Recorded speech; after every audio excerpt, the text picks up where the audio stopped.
Ant-Man Quantumania के trailer breakdown तो बहुत लोगों के देख लिए होंगे कि कैसे क्वांटम रेल्म की मेन बिल्डिंग्स की रिंग्स 10 रिंग्स से मैच करती है, या फिर कैसे ये movie visually Guardians of the Galaxy और Journey to the Centre of Earth का मिक्सचर लगती है। क्या मतलब ये वाला मेरे अलावा किसी ने नहीं बताया, पर आज मैं तुम्हें बताने वाला हूँ कि कैसे ये मूवी एक्चुअली कैंग डायनेस्टी और मार्वल की कई सारी दूसरी मूवीज से कनेक्टेड होगी। तो सबसे पहले बात कर लेते हैं क्वांटम रेल्म की। तो क्वांटम रेल्म एक ऐसी जगह है जहां स्पेस और टाइम का कोई कॉन्सेप्ट काम नहीं करता, और ये चीज मार्वल के माइक्रोवर्स से इंस्पायर है, क्योंकि अपने हॉलीवुड के लेजेंडरी एक्टर बिल म्यूरे प्ले कर रहे हैं माइक्रोवर्स के कैरेक्टर को, और वो अपनी ओरिजिनल वास्प यानी जेनेट का ओल्ड फ्रेंड भी होने वाले हैं। यानी जो ओरिजिनल वास्प यहाँ क्वांटम रेल्म में फंसी थी वो बस अकेली नहीं थी, बल्कि वो इन क्वांटम रेल्म के लोगों से जान पहचान भी रखती थी और प्रोबेबली यहाँ के कैंग को भी जानती थी, जो ले आता है हमें कैंग की तरफ। तो सबसे पहले तुम्हारे क्वेश्चंस के आंसर्स कि क्या एंटमैन इस मूवी में मर जाएगा, तो इसका जवाब है हाँ और ना। हाँ इसलिए क्योंकि कैंग ने D23 वाले ट्रेलर में बोला था कि क्या मैंने तुम्हें पहले मारा है Antman, did I killed you before. इसका मतलब हमें मल्टीवर्स में किसी और एंटमैन की डेथ देखने को मिल सकती है। और दूसरा सवाल ये कि इस मूवी में जीतेगा कौन और हारेगा कौन, तो दोनों सवालों का जवाब कैंग ही है। तो कैंग का क्या है कि अगर तुम उसकी कोई भी स्टोरी पढ़ोगे तो तुम्हें पता चलेगा कि कैंग द कॉन्करर एक ही है,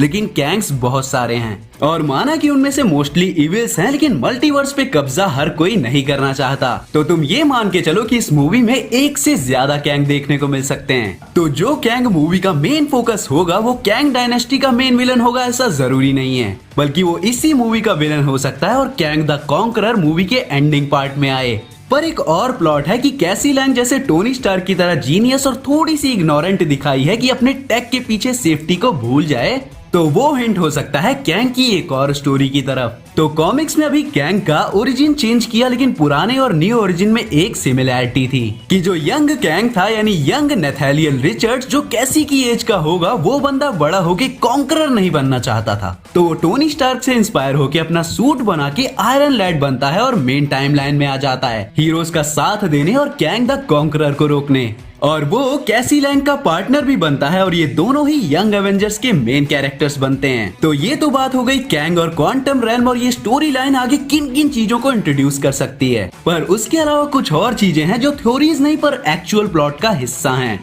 तो क्वांटम मेनिया का जो नेक्स्ट बड़ा पार्ट होगा वो होगा दी मार्वल्स में, क्योंकि फिर सवाल ये आएगा कि कैंग द कॉन्करर ने इतने टाइम से अटैक क्यों नहीं किया और वो था कहाँ। तो इस सवाल का जवाब हमें लोकी सीरीज ने दे ही दिया, लेकिन कोई भी समझदार विलन डायरेक्ट अटैक थोड़े करेगा, क्योंकि कोई भी वार जीतने के लिए तुम्हें चाहिए होते हैं पावरफुल वेपन। जैसे थैनोस ने आधी दुनिया को डेसिमेट करने के लिए इन्फिनिटी स्टोन्स कलेक्ट किए थे, तो कैंग भी वैसा ही है। वो मल्टीवर्स के मोस्ट पावरफुल वेपन्स को छीनने में भरोसा रखता है, और एमसीयू हमें उनसे ऑलरेडी इंट्रोड्यूस करा चुका है फेज 1 की तरह।